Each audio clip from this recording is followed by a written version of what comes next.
In many layers, the Oka crisis really changed sort of the landscape that had been kind of entrenched in Canada.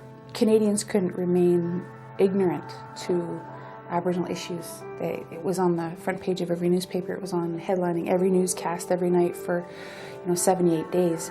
So a lot of people had their eyes opened.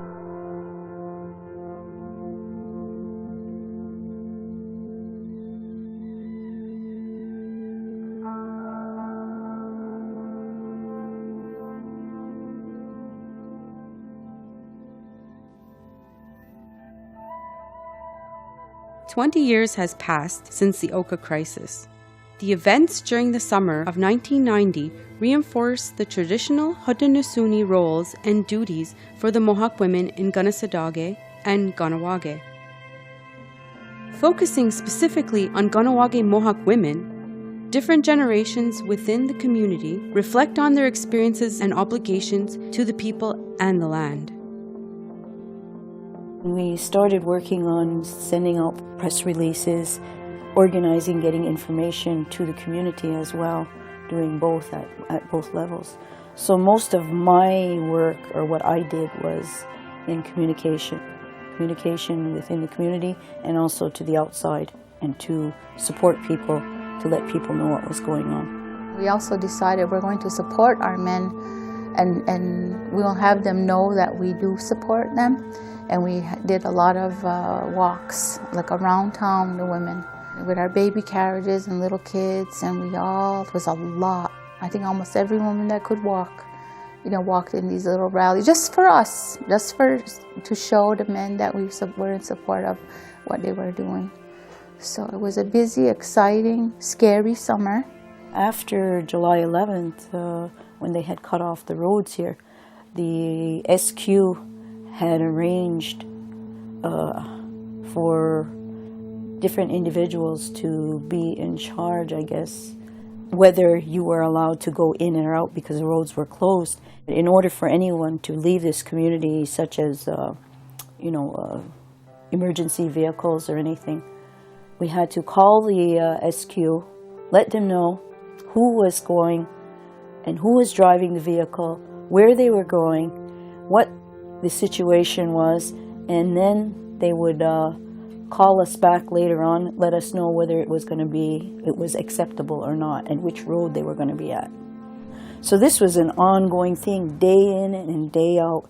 So myself and the other person had to be available at all times, 24 hours a day. So we kind of split the time, 12 hours. So it was pretty tiring. One time, there was a delegation that came from South America, and they came to see us at the Nation office, and they were so happy. They wanted to shake our hands. They said they wanted to meet the people that stopped a world power from destroying, a nation in such a small area, and wanted to meet us and congratulated us for that. And I guess we didn't think we really did that much. We just did what we thought we had to do, in order to survive. The Mercier Bridge was blockaded by the warriors in solidarity with Kahnawake and to command wide-reaching attention to the lack of respect for the rights of the Mohawk Nation. The women openly gave their support to the actions of the men. So at the bottom of the bridge, we set up like a barricade ourselves, the women. I guess it was lawn chairs, We all sat there, and the army was on the other side, and they were kind of upset with us, of course. So we were there, we stayed all night, and to show, and we were interviewed. I remember saying to one of the press people, because they were saying, oh, the men this and the men that, and the women, they have a different thing about men and women, roles out there. And they were saying, oh, the men this and that, and the women. And I said, no, we totally agree with them, because the women bring up the men to be the way they are right now. We know exactly what they're going to do and why they're doing it, because we brought them up that way. So we do play a really important part in what's going on here. And the army came, and they set up the whole barbed wire and right on the border of Kahnawake down the bridge. And I remember walking with one of the guys up to and negotiating with the army. And this is what he's doing. He said, we're blocking the bridge. We don't agree with, what's going on, because the men were being all manipulated and being, So they were really upset. I remember being told on radios, they had the two-way radios, the army says they don't want to deal with the women. So get them out of here. So I refused to come down when I was told a few times. And finally, the person who was acting as the war chief says, no, you have to come down. You can't stay up there. And we were so we're going to stay here forever if we have to. And we were told to come down. And it's oh no. I felt so let down and so discouraged. And because everybody left and I was the last one, I had a van. And I was either going to go back to town to find out what the heck was going on, because I was so upset that we had to do that and the men ordered us down. So I was going to go and give them heck. Or I was going to go because the women said, we're all going to meet at the Longhouse. After the bridge blockade was taken down, the army mounted a surprise attack on the Longhouse. I guess it would happen so fast at that time. I don't really... All I remember seeing them all coming in, through the ditches into the Longhouse area. I remember people yelling and people, trying to get them out of there, telling them to get out of there. And then I always can remember Bart Goodleaf's mom. She had gotten tackled down to the ground and she ended up getting hurt really bad. I remember crying watching her laying there. And some of the men and most of it was women, that they end up carrying her back into the cookhouse, and that's where I was like, oh my God, this is really happening. And of course I thought about my daughter right away, and I ended up leaving to go get her. Kahnawake Rono, who were youth during the summer of 1990, reminisce on how they balanced out the intensity of the crisis. I think it was a time where kids were able to be free almost, during that time, because we didn't have outsiders coming in to Kahnawake. It was a scary time, but it was also kind of safe for the kids to be, wandering around in the neighborhood without any fear of outsiders, approaching them or anything. Every day would be call my friends. Everyone would get together. Maybe 4, 5, 6 of us. We'd get on our bikes, we'd go right around town, there's less cars on the roads, that means less cars on the highways as well. So we take our bikes up to the top of the bridge, and we would just ride our bikes all the way down the highway, both lanes, all the way past the bingo, down to the quarry. We would swim at the quarry all day. And it was just, we live in a small community as it is, but during that summer, it felt like we were really secluded, no distractions. It was just staying in our community with each other, and that was it, I remember a fun part would be riding our bikes up the Mercier Bridge, the wrong side of the road, and stuff like that. We didn't actually think about the whole situation. It was kind of also a fun time for us, Meanwhile, our parents are working, on the political part of the situation. Here we are, just kind of making fun of, making the time we're being enclosed in Kahnawake a fun time. A lot of times, I remember going to the edge of the territories when they had the little blockades and stuff. And I was part of the singing society when I was a teenager, so we used to go there at night, and a bunch of my friends, and we'd sing social songs and, stuff like that. Amanda Jacobs was one of several Kahnawake women who were pregnant during the crisis of 1990. She gave birth to her daughter, Courtney Horn, on July 27th. A lot of people don't know that I actually gave birth at home in Kahnawake. I was supposed to go to Shargi, and it was now you see how bad it was getting. Like I said, they were burning the effigies, the warrior effigies on there, and it was how can I go there to deliver my baby and ask my family to come there, where I felt that I was probably putting myself in danger leaving. And then some will say, well, you weren't afraid, or you know, like, you weren't afraid that something could happen to her, to you. And I actually didn't really think about it at that time. It's now, like, I'll be like, oh, well, you know, it's a little scary. But like I said, I really felt safe being with my aunts, with my mother, with everybody there. I really felt safe. One of my grandchildren was born on August 26th during the crisis. And my daughter had to go, we couldn't just bring her to the hospital. You know, she had to go in the ambulance because that was a secure thing for her, vehicle for her. And the checkpoints would let the ambulance pretty much go through. But they did check to see, is there really somebody in there? And they always checked the cars and everything. So she was born in LaSalle Hospital. Well, now I think of, oh my goodness, good thing I was young and crazy too, because she was a few days later, you know, you come home with the baby, but we had to come home on the boat. And it was pretty scary to have a newborn baby that couldn't wear a life jacket, you know, coming over on the boats. Winnie Horn Miller and her little sister Gunyet Dio spent most of the crisis in Kahnawake, where their mother went to participate in negotiations. All three ended up in the treatment center through the very end. I remember one morning waking up, like being shook awake, and because someone had a gunshot, had heard a gunshot. So the whole place was in a total frenzy. And I had my, Gunyet Dio picked her up, and all the kids, we were all put in the basement. And we put couches on their sides, and we were like in a corner, hiding behind couches and bookcases. And I was sitting there with the kids and some other women, and we were showing them how to put wet cloths over their faces in case there was tear gas.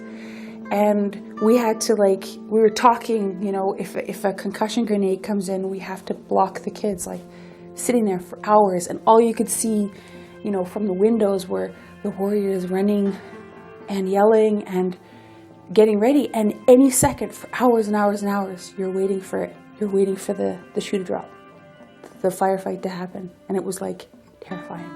And the kids, and trying to talk to them, going, it's okay. It's okay. And they knew, and they were just sitting there in their big eyes, looking at everything and being really good, they were being really good, but really scared. They knew in their bones, like I did, that it was very, very dangerous. I remember when the army started to encircle us, I remember everybody's freaking out and running around, and little APVs are running around, I'm like, what do I do? What do I do? I didn't know what to do. And I remember Susan Oak, who's from Kahnawake, she says, well, we've got to eat. And this is, meanwhile, you can see coming down the highway, you can see tanks rolling in, and you can see in the pines, tanks rolling in. And I'm thinking, I'm looking at her going, what? And she says, I'm going to teach you how to make pizza. She's worked at the pizza joint in Kahnawake. And right in the middle of all this chaos, she's teaching me how to roll and throw pizza. And I remember we baked the pizza, and then we put it on the back of a little APV and wrote it out. And that famous photo of the warrior and the soldier, the warrior is Freddy Krueger, right? And he's actually from Saskatchewan. And there was this big, really intense standoff, and he's face to face and whispering stuff to this guy, and I'm standing there, and Susan goes, well, it's lunchtime, you gotta go give him some pizza. And I walked out with pizza. I'm like, it's lunchtime. And he goes, oh, awesome. And he grabs the pizza and lifts up his handkerchief and takes a bite of pizza. But I remember being in that environment where you're so much stress, right? It was just, it's just seeing all of that through a 14-year-old's eyes and 14-year-old's perception of the world. It was really, really something else. Fears of an army invasion in Kahnawake grew over the summer. On August 28, 1990, a voluntary evacuation of Kahnawake was planned. The decision of whether to leave the community was a difficult one for many. We were scared, and we knew that people had moved out of Kahnawake to Dorval. And I had to decide, which is a nice word for putting it. I was really torn apart about should I leave with my kids, because when you think the worst, you thought this is not responsible to be here and leave my kids in this unsafe situation or the potential for something really bad happening. I was risking a lot, but I said I'm going with my gut feeling. And one thing that I still talk about, because there's a lot of feelings still about like those that left and those that stayed. That I knew some people that left, and I thought, how hard it must be for some of those to actually leave, because I couldn't. I couldn't. I wasn't brave enough, strong enough, or I wouldn't be able to handle it mentally, emotionally if I left. I said, how difficult it must be. So I have to admire those women that took their kids and left the community. It's like, oh my goodness, I couldn't do it. Some residents left by boat to stay in Dorval and LaSalle, while 75 cars filled with women, children, and the elderly crossed the Mercier Bridge. The Sûreté de Quebec held the convoy of cars on the bridge for several hours. Meanwhile, a mob grew on the other side.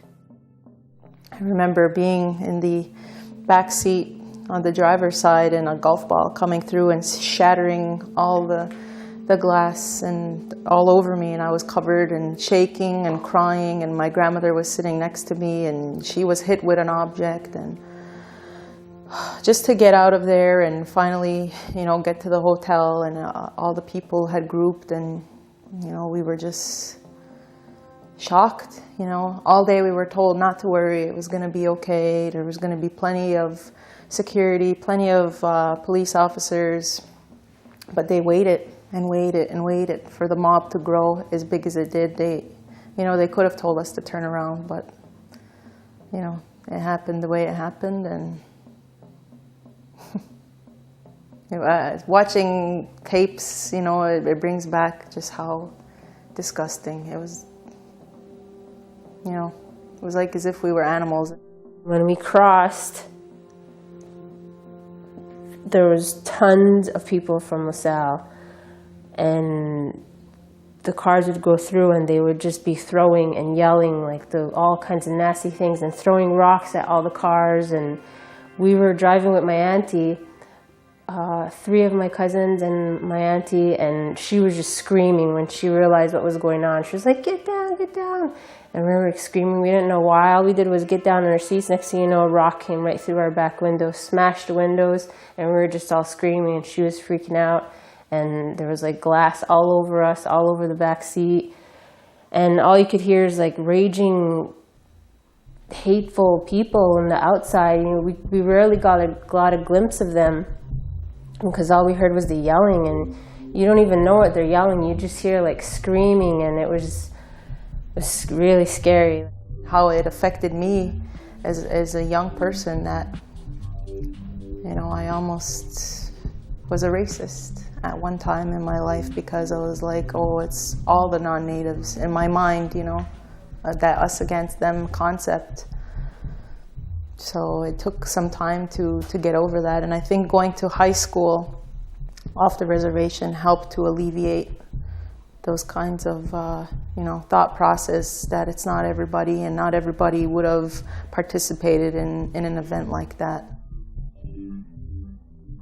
The Mercier Bridge reopened to traffic on September 6, 1990. But the presence of Canadian Forces troops and SQ police remained visible. On September 18th, the troops invaded Takakuita Island, arriving by helicopter and boat, armed with weapons and tear gas. Kahnawake arrived on the island and forced the troops to leave through a 7-hour standoff.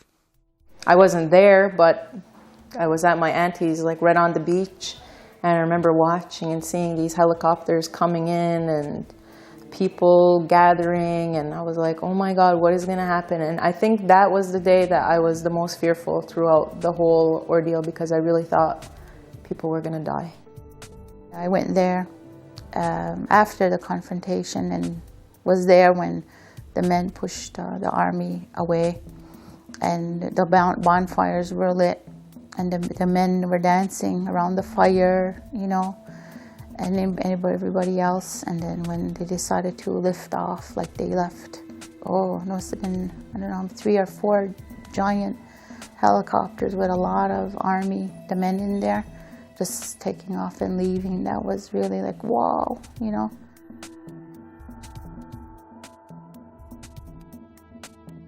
I was in figure skating, and my mom took me out figure skating. She said, we're not going back to Chattagee anymore. You know, my dad said, we're not going shopping in Chattagee anymore.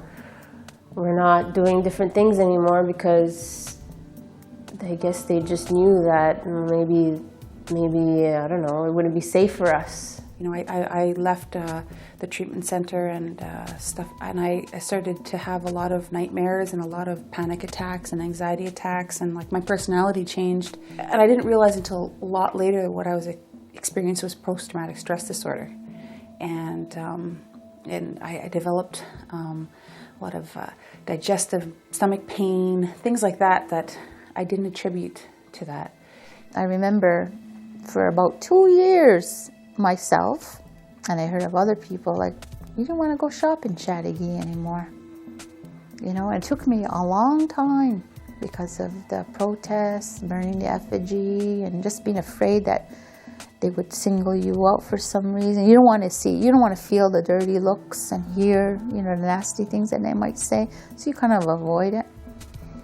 So I did for a long time. I couldn't. And then eventually, slowly took a chance. And I remember going in Chattagee the first time and being like, oh my God, I feel like I stand out like a sore thumb or like a big red flag. One of the things that disappointed me afterwards is it was almost like everything was swept underneath the rug. We don't talk about it anymore. Even the kids going back to school.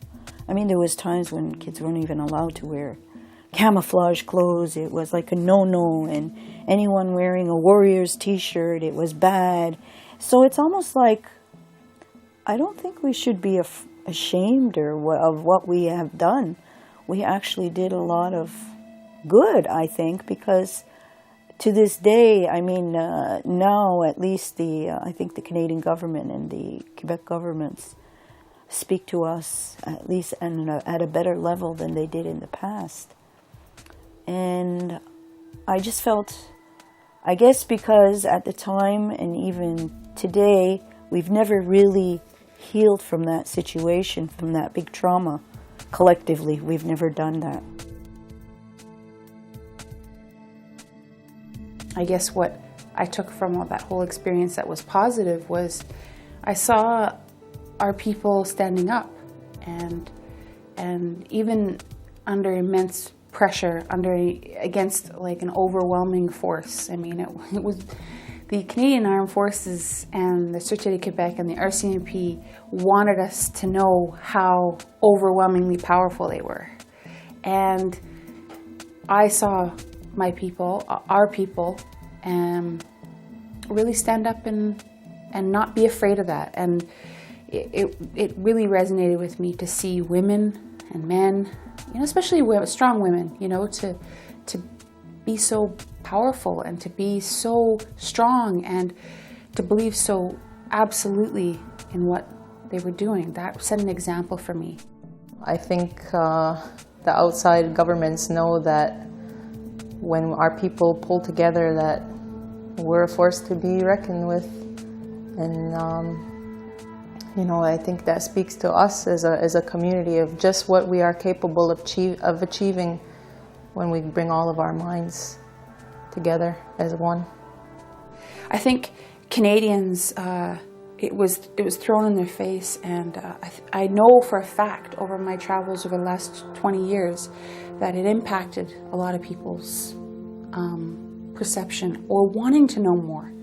as well as Aboriginal people, like what it meant to them personally. I always meet people that say, I watched it, I was this old, I was here when that happened, I remember. Like they can place themselves where they were at the time and what it meant to them, and how it opened their eyes and how it changed. You know, it went from, Aboriginal issues went from being something not talked about to being an election issue, to being front and center in Canada.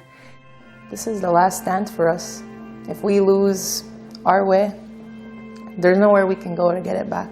So it's our responsibility as the Kahnawake of this land to ensure that, you know, the things that we hold dear to us, our land, our rights, our traditions, customs, our language and our culture, that we preserve and maintain that for the next generations to come. And it's important for them to know our history so that they can understand how we move together for our future. It just amazes me, looking back now 20 years later, what we actually did and what we accomplished. It's absolutely amazing, you know, that we actually did fight against a world power. And we're still here today. That's what's amazing. Mohawk women are known for our strength, courage, and leadership. The events in the summer of 1990 affected all Kahnawake Rono. But it is the women who kept our community united and strong. Over so many centuries and so many generations, the one thing that's remained consistent among our people and among Mohawk women is that you're strong, that we're a very strong, integral part of our communities, and you can't shrug that responsibility. You can't let anything break you, because I strongly believe once you've broken the woman, you've broken the people. As it was our role from the beginning of history, through the crisis of 1990, continuing to present day, and looking towards our future, Mohawk women are the backbone of our nation.